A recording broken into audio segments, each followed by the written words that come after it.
Si Mel Tiangco, ang inyong kapusong totoo. Isa sanang masayang bakasyon ang nauwi sa isang malagim na aksidente para sa 2 taong gulang na si Marisa.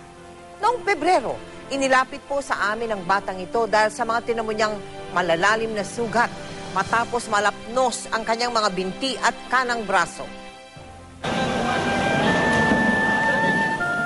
Buong magdamag humihila ng mga banye-banyerang isda si Geran sa Navotas Fishport para sa 200 pisong kita. Ngunit ang mas mabigat niyang pasanin ngayon, ang sinapit ng panganay na anak habang kapiling ang lolo at lola sa Masbate. Yung lolo daw nagsali ng gasolina, tapos nagsali ng gasolina, yung lola nagsaing.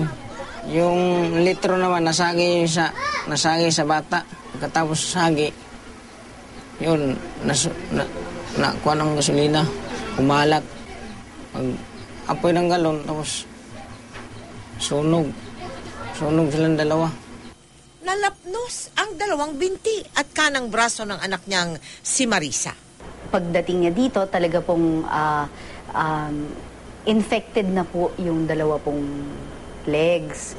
Puro nana na po yung lumabas. Nag-decide na po kami, iputulin na lang po yung 2 paa. Ang pagkaputol ng mga paa ng 2 taong gulang na bata noong nakaraang linggo, masakit para sa buong pamilya. Ang mga magulang nangakong dodoblihin na ang pag-iingat sa anak. Masakit.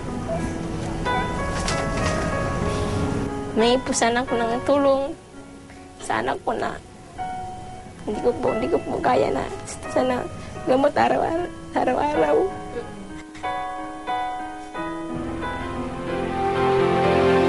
Tuluyan na ngang nagbago ang buhay ni Marisa matapos ang insidenteng iyon. Kapulutan naman natin ang aral ang nangyari kay Marisa, lalo na ngayong Fire Prevention Month. Samantala, kasalukuyan po siya nagpapagaling at tuloy-tuloy pa rin po ang kanyang gamutan. Taos puso po kami nagpapasalamat kina Dr. Joy Bernardo at Dr. Raquel Tanaw Kanongkong para sa kanilang operasyon. Para sa nais magpaabot ng tulong kay Marisa o sa mga nais maging bahagi ng aming mga projects, maaari po kayo magsuggest sa aming tanggapan o magdeposito sa aming mga bank account o sa anumang sangay ng Cebuana Lulier. Maaari din mag-log on sa www.kapusofoundation.com.